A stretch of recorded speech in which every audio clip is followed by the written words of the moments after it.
Jesus told a parable about forgiveness. You find it in Matthew 18. He says there was a master who had a servant who owed him a huge amount of money, more than he could ever pay off.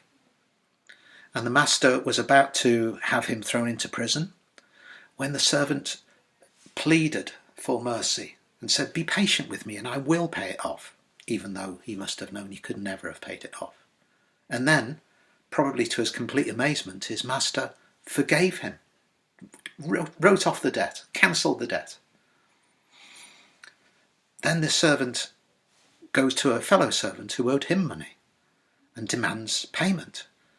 And his fellow servant begs for mercy, but this servant denies mercy to him and has him thrown into prison.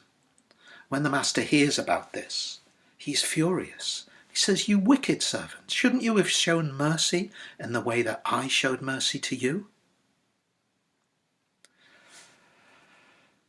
We are that servant. We have been forgiven more than we could ever pay. We have been forgiven more debt than we could ever in 1,000 lifetimes pay back. By the grace of God, our sins have been washed away. By the grace of God, our iniquity has been taken away. Given that, in the light of that, in that perspective, who are we to hold grudges against one another and to withhold forgiveness from one another? Jesus told the parable in response to Peter's question of how many times should I forgive my brother? 7 times? Which seems a lot. And Jesus says, no, 77 times. There should be no limit to our releasing forgiveness to one another. When we withhold forgiveness, when we nurture our bitterness, when we hang on to a grudge as though it were precious and comforting, we damage ourselves and we damage the person we withhold forgiveness to. It's such a corrosive and destructive force in the church that we sit in judgment on one another, that we resent one another, that we judge one another, and then we withhold forgiveness when we are wronged, or even when we think we're wronged.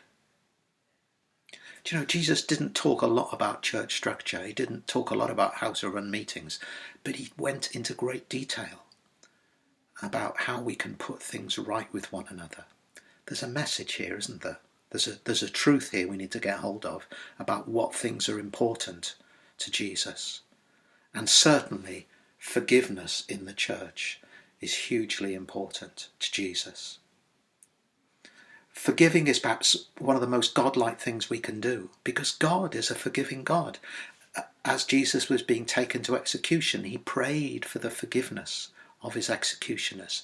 And that's the DNA of God in us.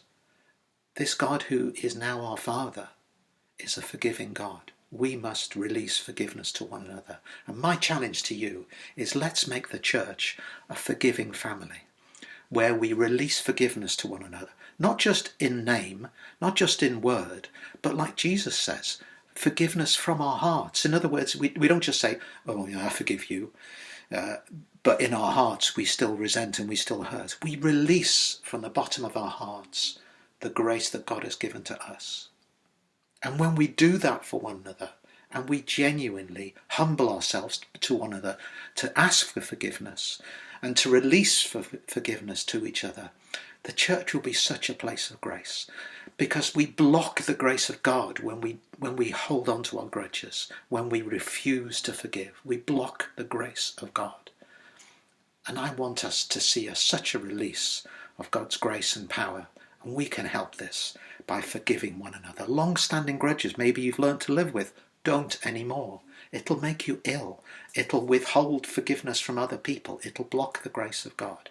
So my challenge to you, and I feel this really strongly, my challenge to you is forgive. Seek forgiveness. Make the church a forgiving family where the grace of God flows like a river. Thank you. The victory is yours. You're riding on the storm. Your